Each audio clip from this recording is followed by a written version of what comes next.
నమస్తే. సామాన్యుడి చేతిలో సామాజిక అస్త్రం నెంబర్ 1 న్యూస్‌కి స్వాగతం. నేను రవీంద్ర. ఆంధ్రప్రదేశ్‌లో పిఠాపురం ప్రాంతం చెప్పగానే ప్రతి ఒక్కరూ ఆసక్తికరంగా ఏం జరుగుతుంది? పిఠాపురంలో ఏం జరిగింది? పిఠాపురం న్యూస్ ఏముంది? అని సెర్చ్ చేసేటువంటి సందర్భం. ఎందుకనంటే పిఠాపురం అంత ప్రాముఖ్యత సంపాదించుకుందనే చెప్పాలి. దానికి ముఖ్య కారణం పవన్ కళ్యాణ్ ప్రాతినిధ్యం వహించడం. ఒకటైతే అక్కడ ఉన్నటువంటి పరిస్థితులు, మారుతున్నటువంటి రాజకీయ సమీకరణాలు ఇవన్నీ కూడా. అయితే ఇప్పుడు అక్కడ పనిచేస్తున్నటువంటి ఒక ఎస్ఐ రెడ్ హ్యాండెడ్‌గా ఏసీబీకి చిక్కడం. Pithapuram rural SI Gunasekhar. ఇప్పుడు చాలా ఆసక్తికరమైనటువంటి చర్చ జరుగుతుంది ఆయనపై. ఈ విషయం తెలిసిన తర్వాత డిప్యూటీ సీఎం పవన్ కళ్యాణ్ కూడా డైరెక్ట్‌గా ఇన్వాల్వ్ అయ్యారట. ఉన్నతాధికారుల నుంచి ఫీడ్‌బ్యాక్ తెప్పించుకున్నారు. అంటే పోలీసు వ్యవస్థ ఏ రకమైనటువంటి స్థితిలోకి వెళ్ళిపోయింది. ఆయన ఇప్పటికే ఆంధ్రప్రదేశ్‌లో హోమ్ డిపార్ట్మెంట్ సరిగ్గా పనిచేయట్లేదని గతంలో బహిరంగంగానే ఆరోపణ చేసినటువంటి సందర్భం. కూటమిలో ఉన్నప్పటికీ ఆయన పోలీస్ డిపార్ట్మెంట్‌పై చేసినటువంటి వ్యాఖ్యలు అప్పట్లో సంచలనమైనటువంటి వ్యాఖ్యలుగా మారాయి.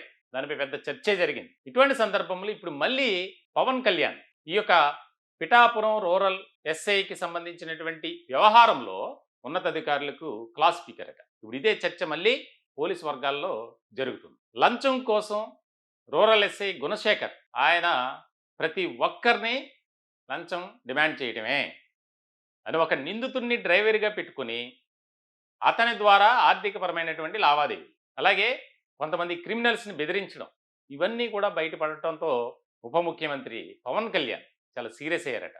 గుణశేఖర్ 20,000 లంచం తీసుకుంటూ రెడ్ హ్యాండెడ్గా పట్టుబడ్డారు. అయితే దాని తర్వాత బయటకు వస్తున్నటువంటి విషయాలు ఏవైతే ఉన్నాయో అవి తెలుసుకున్నటువంటి పవన్ కళ్యాణ్ చాలా సీరియస్గా అసంతృప్తిగా ఉన్నట్లు తెలుస్తుంది. ఎవరైతే శివ, అతను ఎన్నో కేసుల్లో ప్రధానమైనటువంటి నిందితుడిగా ఉన్నారు. అటువంటి వ్యక్తిని ఎస్ఐ కారు డ్రైవర్గా సొంతంగా పెట్టుకున్నాడు. ఇది డిపార్ట్మెంట్కి సంబంధం లేదు, అతని వ్యక్తిగతం. ఇప్పుడు ఇదే చర్చ. అంత మోస్ట్ వాంటెడ్ క్రిమినల్ని డ్రైవర్గా ఎలా పెట్టుకున్నారు? అన్నీ కూడా ఇతను శివ ద్వారా ఎస్ఐ గుణశేఖర్ చేస్తాడట. చాలా అంశాలు ఒక్కొక్కటిగా బయటకు వస్తున్నాయి. ఇటువంటి సందర్భంలో ఏ రకమైనటువంటి పరిపాలన మనం ప్రజలకు అందించాలి? కూటమి ఒక నిబద్ధతతో, నిజాయితీతో పనిచేస్తుండగా ఇటువంటి అధికారులు, ఇంకా ముఖ్యమైనటువంటి పరిణామం ఏంటంటే కూటమిలోనే ఒక పార్టీకి సంబంధించినటువంటి ఒక నాయకుడికి ఈ రూరల్ ఎస్ఐ గుణశేఖర్ చాలా దగ్గరగా ఉన్నటువంటి వ్యక్తట.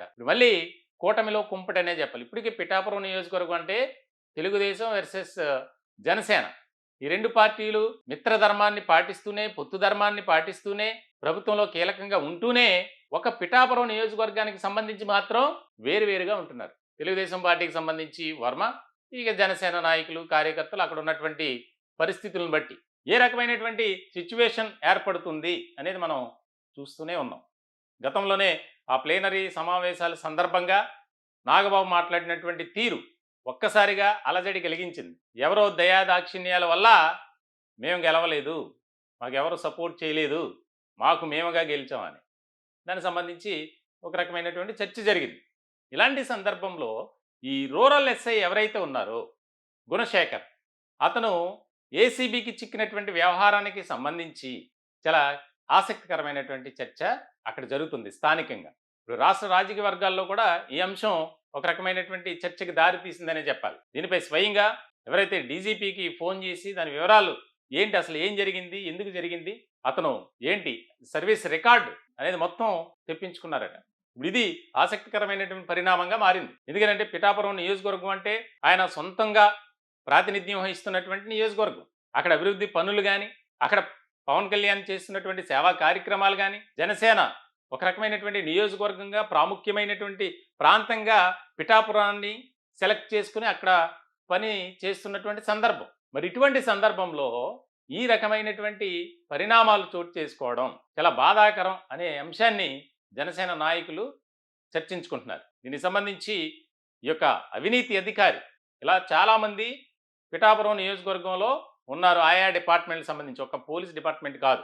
ఆ యొక్క ప్రక్షాళన దిశగా పిఠాపురం ప్రతి ఒక్కరు ఎవరైతే గతంలో అవినీతి ఆరోపణలు ఎదుర్కొంటూ కొంతమంది సస్పెండ్ అయ్యి మళ్ళీ పోస్టింగ్ తెచ్చుకుని అక్కడ పనిచేస్తున్న వారిపై ఫోకస్ పెట్టాలి, వారి యొక్క సర్వీస్ రికార్డ్ ఏ టైంలో ఎప్పుడు అవినీతి ఆరోపణల కింద అరెస్ట్ అయ్యారు, ఏసీబీకి చిక్కారు, లేకపోతే సస్పెండ్ అయ్యారు, ఇలా రకరకాల అంశాలకు సంబంధించి మొత్తం ఫీడ్‌బ్యాక్ అంతా పవన్ కళ్యాణ్ తెప్పించుకుంటున్నారట. ఇప్పుడు ఇది అక్కడ స్థానికంగా ఉన్నటువంటి అధికార వర్గాలలో కూడా ఒక ఆసక్తికరమైనటువంటి చర్చగా మారింది. ఇప్పుడు ఈ యొక్క గుణశేఖర్ ఎవరైతే ఉన్నారో పిఠాపురం రూరల్ ఎస్ఐ, అతనికి సంబంధించినటువంటి అవినీతి అంశాలకు సంబంధించి వస్తున్నటువంటి వార్తలు కావచ్చు, దొరుకుతున్నటువంటి ఆధారాలు కావచ్చు, గతంలో ఆయన చేసినటువంటి అన్నీ కూడా ఒక్కసారిగా ఒక తీవ్రమైనటువంటి చర్చకి దారితీసింది. ఎందుకనంటే అక్కడ ఏదో ఏసీబీ రైడ్స్ జరిగాయి, ఒక ఎస్ఐ లంచం తీసుకుంటూ దొరికాడు అనుకోవచ్చు. కానీ అన్నిటికంటే భిన్నంగా చర్చించుకుంటున్నారు అక్కడ ఇప్పుడు ప్రస్తుతం. ఎందుకనంటే స్వయంగా పవన్ కళ్యాణ్ ఎంట్రీ ఇవ్వటం, దానికి సంబంధించి ఉన్నతాధికారుల నుంచి ఫీడ్‌బ్యాక్ అనేది తెప్పించుకోవటం ఇక్కడ కీలకమైనటువంటి అంశంగా మారింది. ఈ టాపిక్‌పై మీ విలువైనటువంటి అభిప్రాయాలు, సలహాలు, సూచనలు కామెంట్ రూపంలో తెలియజేయండి. దయచేసి మా ఛానల్‌ని సబ్స్క్రైబ్ చేసుకోండి. Thank you.